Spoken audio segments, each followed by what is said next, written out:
Hello students, welcome once again in the ABC classes online. I am Soma ma'am.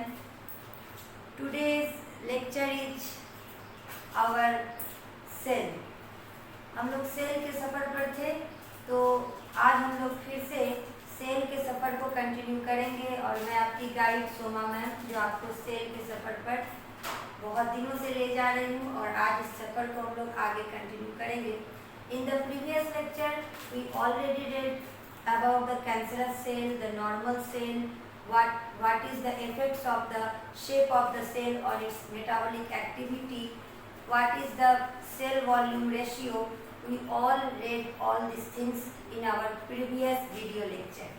तो आज हम लोग topic को आगे बढ़ाते हुए, सेल को आगे बढ़ाते हुए प्रोकैरियोटिक, यूकैरियोटिक, मेसोकैरियोटिक सेल के बारे में जानेंगे कि कितने तरह के सेल होते हैं.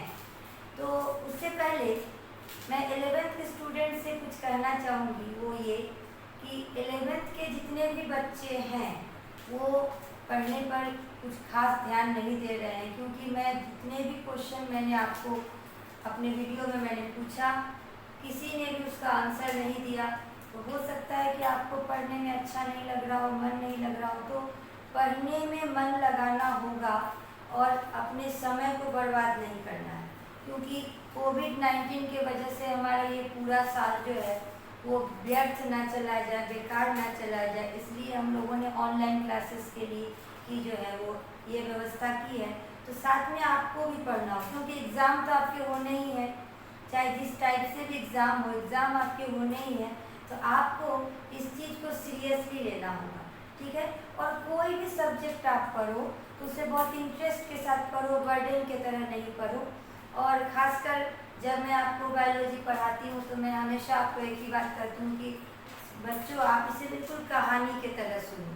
हमारी जो ये बॉडी है, ठीक है, ये बॉडी का जो टूर है, इसके अंदर हमको जाना है. सेल के बारे में ही पढ़ रहे हैं तो सेल के अंदर हमको जाना है. सेल के अंदर क्या क्या चीज़ें हैं, आप जस्ट इमेजिन कीजिए कि हम सेल की दुनिया की सैर कर रहे हैं और मैं आपको उसके अंदर की एक एक चीज़ों को बताऊँगी, ठीक है.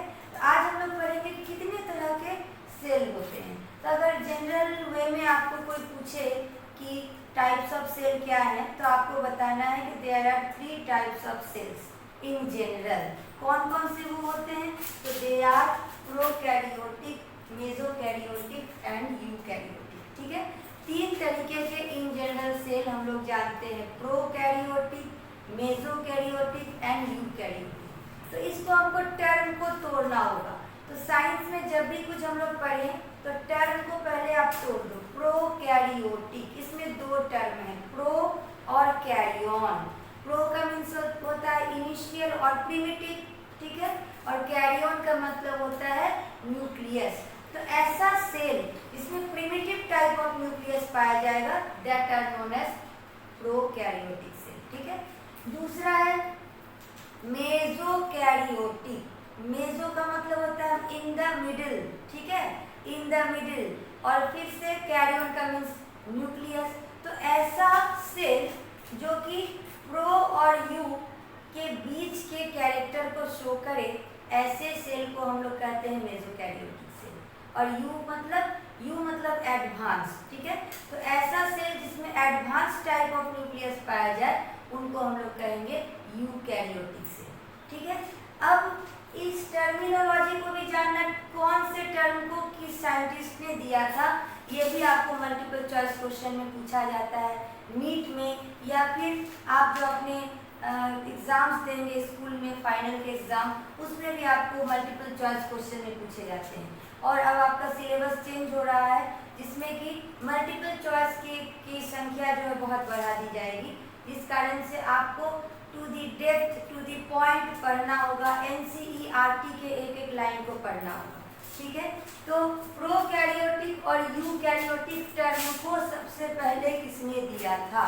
तो प्रोकैरियोटिक और यूकैरियोटिक टर्म को देने वाले थे, यहाँ पर मैं लिखती हूँ DAUGHTERY,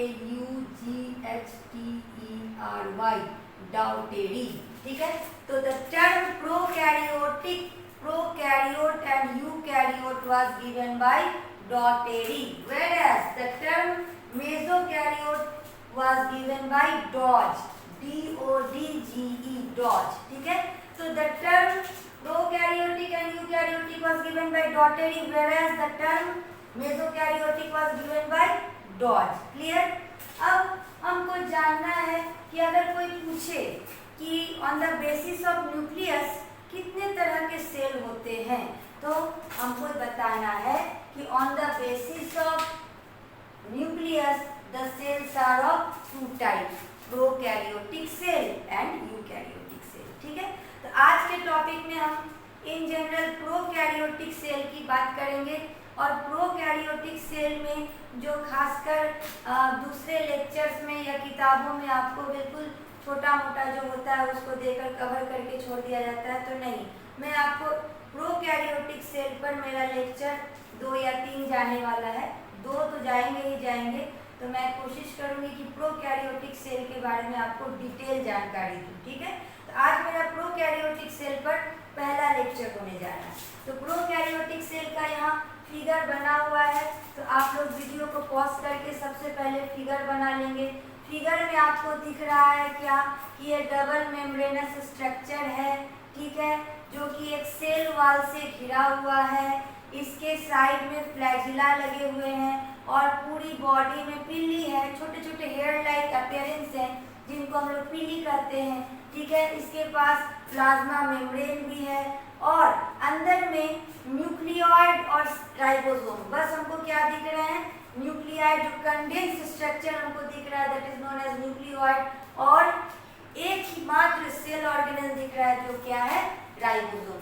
तो प्रोकैरियोट जो है वो सबसे पहले इवोल्यूशन इनका हुआ, सबसे पहले पाए जाने वाले सेल इस पूरे ब्रह्मांड में कौन थे, प्रोकैरियोटिक. ठीक है, बिल्कुल इनिशियल न्यूक्लियस. ठीक है, तो प्रोकैरियोटिक में क्या होता है, the organism in which the nuclear material is not bounded by A definite nuclear membrane.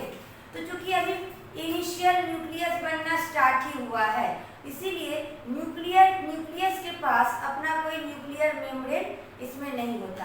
तो न्यूक्लियर मटेरियल जो होते हैं वो साइटोप्लाज्म में ही डिसॉल्व होते हैं. इसको बहुत अच्छे एग्जाम्पल के साथ आप समझिए कि मान लीजिए कि आप एक छोटे से कमरे में, एक कमरे जैसे कि लॉज होता है, लड़के रहते हैं लॉज में, तो एक ही कमरा उनके पास होता है. तो उसी कमरे में वो क्या करते हैं, अगर कोई गेस्ट आया तो उसी कमरे में बैठाते हैं, है कि नहीं. खाना भी बना रहे हैं तो उसी कमरे में बना रहे हैं, पढ़ाई भी कर रहे हैं तो उसी कमरे में पढ़ रहे हैं. तो उनका कोई डेफिनिट अलग अलग रूम नहीं होता. ठीक उसी तरीके से प्रोकैरियोटिक सेल एक ऐसा सेल है जिसके पास न्यूक्लियस का खुद का अपना चेम्बर नहीं होता. या इसको दूसरे एग्जाम्पल के रूप में आप लीजिए कि आप एक छोटे पूंजीपति, एक छोटा सा आप फैक्ट्री खोल कर रखे हो, आपने बिल्कुल छोटी पूंजी से स्टार्ट किया आपने. ठीक है, एक छोटा सा फैक्ट्री, एक रूम वाला फैक्ट्री. ठीक है, जिसमें कि आप ही मालिक हैं और 2-3 स्टाफ हैं आपके, और आप ही जो है वो पूरी फैक्ट्री को देख रहे हैं. क्योंकि अभी तुरंत आपने फैक्ट्री स्टार्ट की है तो अभी आपके पास ज़्यादा ना मैन पावर है और ना ही आपके पास वर्कलोड उतना है. तो आप एक छोटे से कमरे से बिजनेस स्टार्ट करते हैं. मान लीजिए बिस्किट का ही आपने फैक्ट्री लगाया, तो उस वक्त क्या होता है, आप ही मालिक हो, आप 1-2 स्टाफ हैं, आप एक ही कमरे में सब कुछ हो रहा है. आप पैकेजिंग का काम भी वहीं कर रहे हो, आप सब कुछ वहीं कर रहे हो, आपका कोई अपना खास चेम्बर नहीं होता. लेकिन जब आपका बिजनेस बहुत चलने लगता है और आप जो है बहुत ज़्यादा पूंजी उसमें इन्वेस्ट करते हो, तब क्या होता है, तब क्या होगा, आपका एक कमरे से वो चलने वाला नहीं है. तब आपने बहुत बड़ी बिल्डिंग ली. ठीक है, और आपका अब आप मालिक हो. ठीक है, क्योंकि आपका बहुत नाम हो चुका, तो मैन पावर भी आपके पास बढ़ गया. अब आप क्या हो, बॉस हो, मालिक हो, तो खुद का आपका एक चेम्बर रहेगा और आप उस चेम्बर में बैठोगे. होता है कि नहीं ऐसा.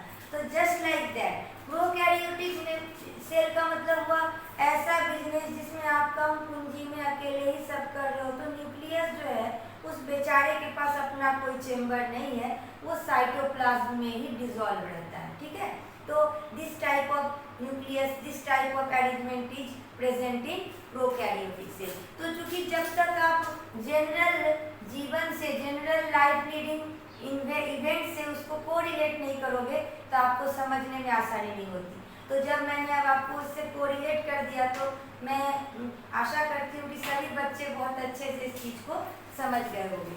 ठीक है, तो होता क्या है स्टूडेंट्स कि न्यूक्लियस का खुद का कोई अपना कमरा नहीं होता, अपना कोई मेम्ब्रेन नहीं होता। तो न्यूक्लियस के अंदर के जो इंग्रेडिएंट होते हैं वो कहाँ है, साइटोप्लाज्म में ही डिसॉल्व है और एक जगह कंडेंस्ड कंडीशन में होते हैं, जिनको हम न्यूक्लियोइड कहते हैं। Very important question for your exam. ठीक है, तो इट इंक्लूड्स जितने भी बैक्टीरिया और जितने भी ब्लू ग्रीन एल्गी होते हैं। ब्लू ग्रीन एल्गी का दूसरा नाम साइनोबैक्टीरिया भी होता है। तो जितने भी बैक्टीरिया और साइनोबैक्टीरिया होते हैं उनको हम लोग प्रोकैरियोटिक के अंदर रखते हैं।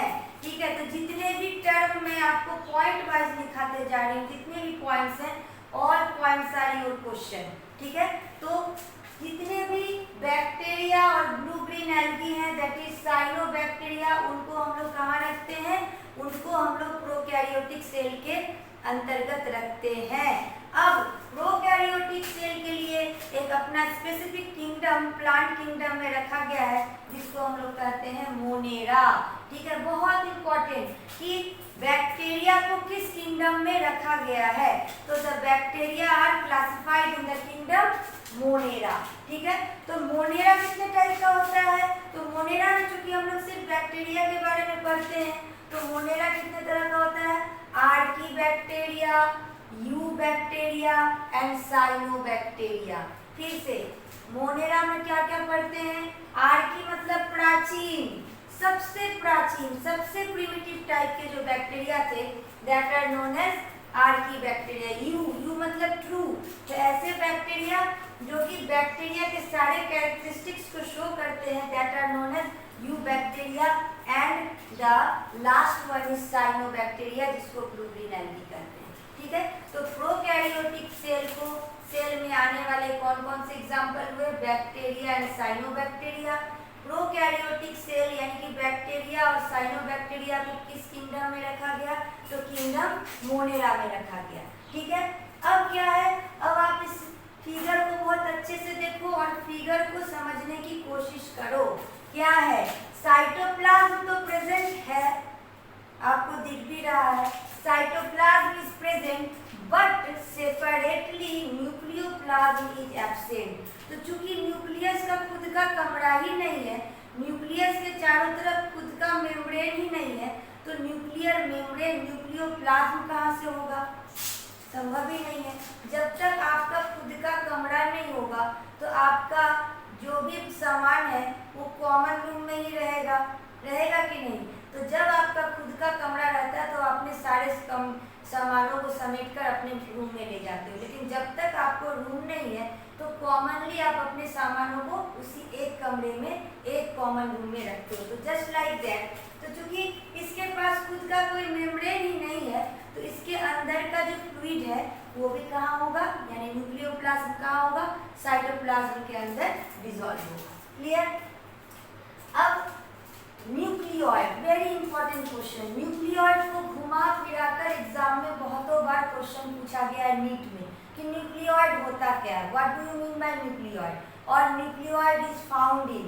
तो न्यूक्लियोइड क्या होता है, nucleoid is present which is bacterial genome and a double stranded DNA।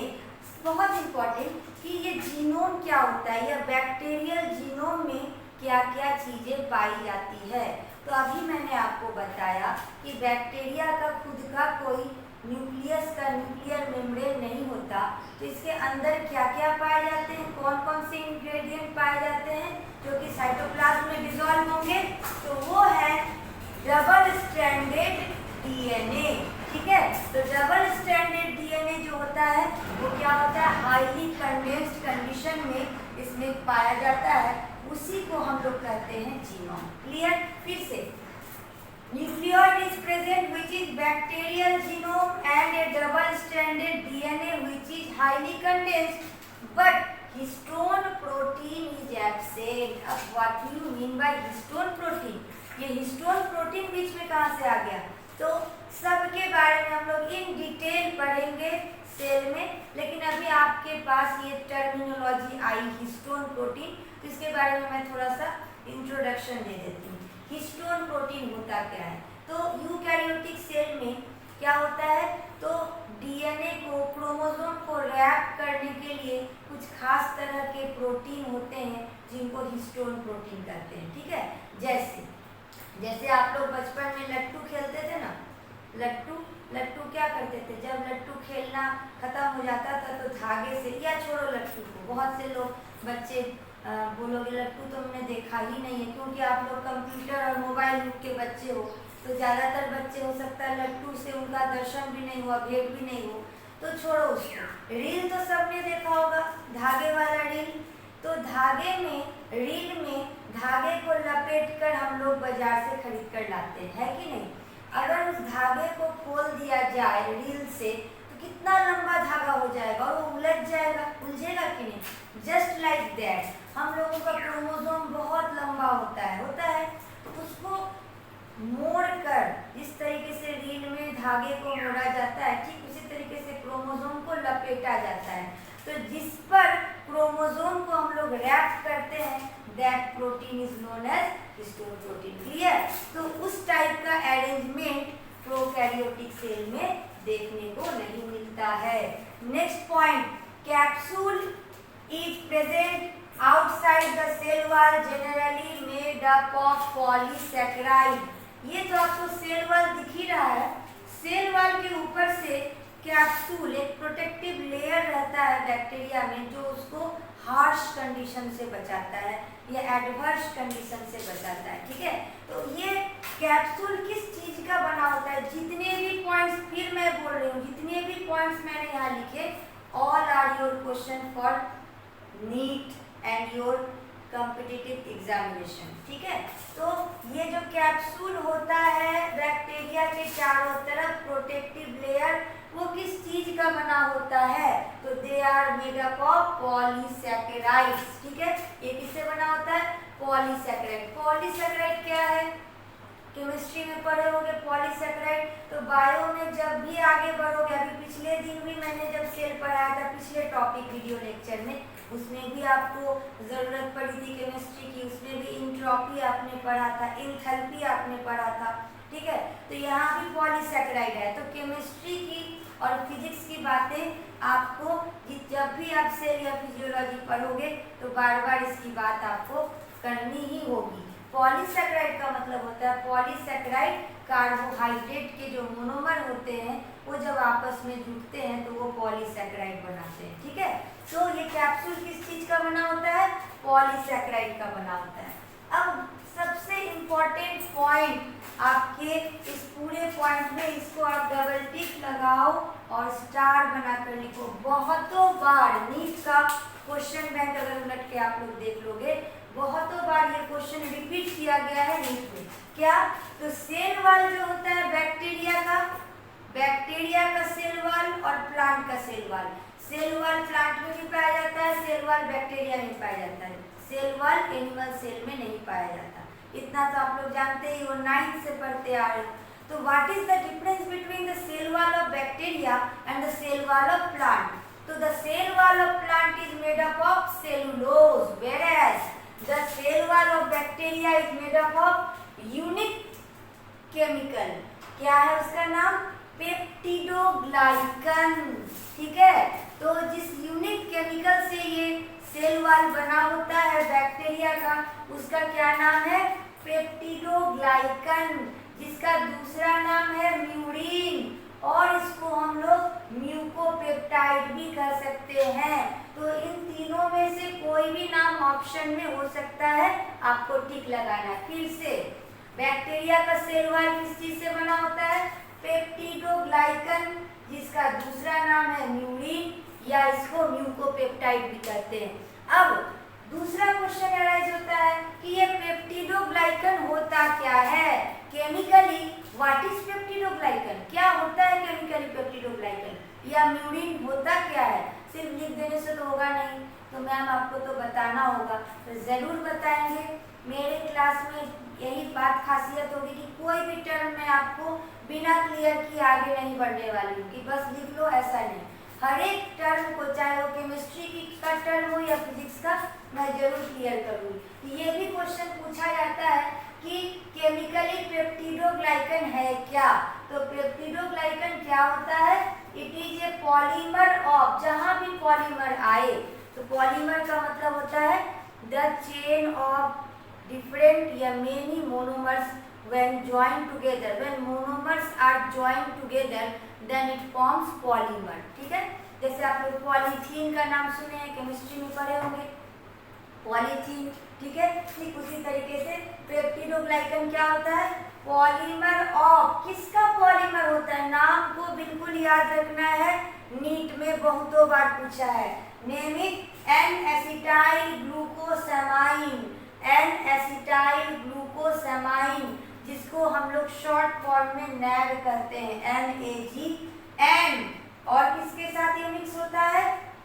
N acetyl muramic acid, N acetyl muramic acid, जिसको हम लोग NAM, NAM NAM भी कहते हैं। So peptidoglycan is a polymer of NAG and NAM। What is the full form of NAG? NAG is N-acetyl glucosamine, whereas NAM is N-acetyl muramic acid। ठीक है, तो फिर से एक बार मैं बात बता दूं कि the cell wall of bacteria is made up of, the cell wall of bacteria is made up of unique chemical which is known as peptidoglycan or peptidoglycan or murine or mucopeptide, which is a polymer of N-acetyl glucosamine and N-acetyl muramic acid, that is NAG and NAM। ठीक है, बहुत important. और plant का क्या होता है? तो plant के केस में सेल वॉल सेलुलोज का बना होता है। ठीक है, अब आपको इतने सारे जो फिगर दिख रहे हैं, इसमें आपको एक ही सेल ऑर्गेनल सिर्फ दिख रहा है, दैट इज राइबोसोम। ठीक है, तो यहाँ पर क्या होगा?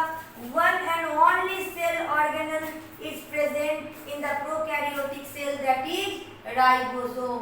राइबोसोम का जरूरत क्यों पड़ता है? देखो कितना ऊपर वाले ने सोच समझकर प्रोकैरियोटिक सेल में राइबोसोम को दिया। तो राइबोसोम क्या है? राइबोसोम में क्या होता है? प्रोटीन सिंथेसिस होने का काम करता है। तो प्रोटीन सिंथेसिस होना जो है वो बहुत इंपॉर्टेंट फैक्टर है, जो हम लोग आगे इस पर बात करेंगे। तो इसीलिए राइबोसोम एक ऐसा स्ट्रक्चर है जो प्रोटीन सिंथेसिस करवाता है। इसीलिए एक और अकेला राइबोसोम प्रोकैरियोटिक सेल में पाया जाता है। ना इसमें हमको गोल्जी दिख रहा है, ना इसमें हमको एंडोप्लाज्मिक रेटिकुलम दिख रहा है, ना इसमें हमको माइटोकॉन्ड्रिया दिख रहा है। एक केवल और केवल क्या दिख रहे हैं? तो राइबोसोम दिख रहे हैं, क्योंकि ribosome is the site of protein synthesis and protein synthesis is very necessary for the all cells and all cellular activity. ठीक है, अब यहाँ रेस्पिरेशन कैसे कहाँ होगा? तो हम लोगों में माइटोकॉन्ड्रिया में होता है, यहाँ कहाँ होगा? मेसोसोम में। मेसोसोम के बारे में भी हम लोग डिटेल चर्चा करेंगे आगे नेक्स्ट टॉपिक में। ये मेरा पहला लेक्चर है प्रोकैरियोटिक सेल पर, तो मेसोसोम के बारे में भी मैं नेक्स्ट वीडियो लेक्चर में आपको जरूर बताऊंगी। अभी आप सिर्फ लिख लेंगे mesosome is the site of respiration. Okay, next is किस टाइप का राइबोसोम इसमें पाया जाता है? तो दो तरह के राइबोसोम होते हैं, 70S type and 80S type. इस पर भी मैं डिटेल बताऊंगी आपको। अभी सिर्फ आप जान ले कि 70S टाइप ऑफ राइबोसोम पाया जाता है प्रोकैरियोटिक सेल में, whereas 80S type of ribosome is present in eukaryotic cell. ठीक है, ये हुआ your all about the prokaryotic cell. थोड़ा सा हम लोग इंट्रोडक्शन जान लेंगे मेसोकैरियोटिक सेल के बारे में। इसके बारे में हमको डिटेल नहीं जानना, बस जानना है कि इसको मेसोकैरियोटिक सेल अलग से क्यों हम इसके बारे में हमें पढ़ना जरूरी है। तो मेसो, मैंने कहा कि मेसो का मतलब होता है इन बिटवीन, जो कि प्रो और यू दोनों के बीच के कैरेक्टर को शो करे, that type of cell is mesokaryotic. और उनको देने वाले कौन थे? डॉज थे। और इसका एक और अकेला उदाहरण है डायनोफ्लैजिलेट्स। तो मेसोकैरियोटिक सेल किसमें रहता है, तो it is found in dinoflagellate. तो क्या खासियत होती है, देखो जब इवोल्यूशन स्टार्ट हुआ तो धीरे धीरे धीरे धीरे वो क्या होता है, क्रमबद्ध तरीके से होता है। जैसे मैंने आपको कहा पहले क्या होता था, बेस फोन था, रिसीवर उठाकर बात करते थे, अगर ट्रिंग ट्रिंग ट्रिंग ट्रिंग बज रहा है तो कहीं से भी दौड़ कर आकर हमें रिसीव करना पड़ता था। फिर उसके बाद कॉर्डलेस फोन आया, फिर उसके बाद मोबाइल आया, लेकिन कैसा आया, टिप टॉप वाला, बटन वाला। उसके बाद टच स्क्रीन आया। अब टच स्क्रीन में भी क्या डिफरेंट डिफरेंट वैरायटीज और एडवांस्ड क्वालिटी के टच स्क्रीन मोबाइल आ रहे हैं।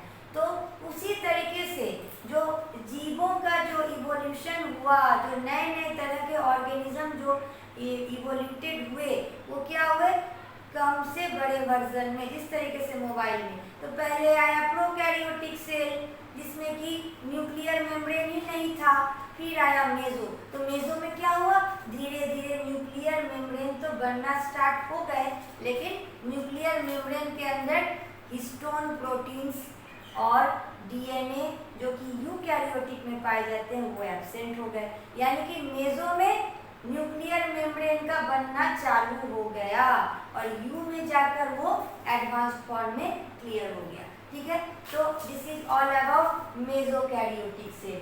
ठीक है, अब हम लोग इतने देर से बैक्टीरिया बैक्टीरिया पढ़ रहे हैं, तो बैक्टीरिया टर्म को देने वाले कौन थे, तो the term bacteria was given by एहरेनबर्ग।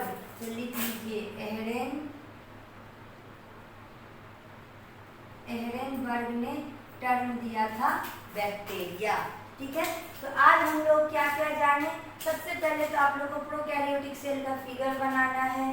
ठीक है, उसमें जो जो भी है, पिल्ली है, पिल्ली के बारे में भी हम लोग डिटेल जानकारी लेंगे, पिल्ली का क्या काम है, फ्लैजिला का क्या काम है, सब के बारे में हम लोग पढ़ेंगे। लेकिन अभी आज के लिए इतना ही, आप सब बना लेंगे फिगर को, और टर्म पॉइंट वाइज इस तरीके से जैसे मैंने लिखा इतना आपको लिखना है। ठीक है, उसके बाद मैं आपको आज क्वेश्चन दूंगी जो प्लीज़ आज आप मुझे निराश नहीं करेंगे, और 11th के स्टूडेंट्स के पास मैं एक तरह से रिक्वेस्ट करती हूँ कि प्लीज़ बच्चों, 11th का जो क्लास होता है, ज़्यादातर बच्चे हंसी खेल मजाक में इसको उड़ा देते हैं। लेकिन अगर आपका सपना है कि मैं डॉक्टर बनूं, अगर आपका सपना है कि मैं कुछ अच्छा करूं, तो प्लीज़ 11th को सीरियसली लीजिए। आज मैं जो क्वेश्चन दे रही हूँ उसका जवाब आप लोग जरूर देंगे, क्योंकि ये मेरे नेक्स्ट वीडियो लेक्चर से रिलेटेड है। तो आपको जब क्वेश्चन का आंसर देना है, 1 एंगस्ट्रॉम इक्वल टू क्या होता है, 1 नैनोमीटर इक्वल टू क्या होता है, और 1 माइक्रोमीटर इक्वल टू क्या होता है। 1 एंगस्ट्रॉम इक्वल टू क्या होता है, 1 नैनोमीटर इक्वल टू क्या होता है, और 1 माइक्रोमीटर इक्वल टू क्या होता है। आपको कमेंट बॉक्स में जाकर कमेंट करना है। ठीक है, तो मज़ा आ रहा है ना पढ़ने में। तो ये सेल की जो दुनिया है बहुत ही इंटरेस्टिंग दुनिया है। आगे जितना ज़्यादा मैं बढ़ती चली जाऊंगी, जब यूकैरियोट में आएंगे, हम लोगों के बारे में पढ़ेंगे, और ज़्यादा इंटरेस्ट आएगा। लेकिन इंटरेस्ट तब आएगा जब आप लोग भी मेरे साथ साथ पढ़ो।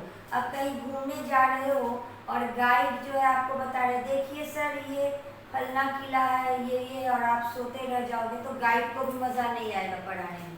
तो घूमने का, टूरिस्ट बन के घूमने का मज़ा तब है जब आप गाइड आपको जो जो चीज़ दिखाए उसको आप भी देखें और फील करें, फील के साथ देखें। तो जिस तरीके से पिक्चर या गाना आप फील के साथ देखते या सुनते हो, पढ़ाई को भी फील के साथ पढ़ना है तो ज़्यादा आपको लाभ होगा। ठीक है, तो आज का लेक्चर यहीं तक। अगले वीडियो लेक्चर में हम लोग फिर से प्रोकैरियोटिक सेल के बारे में पढ़ेंगे। तब तक के लिए goodbye and thank you.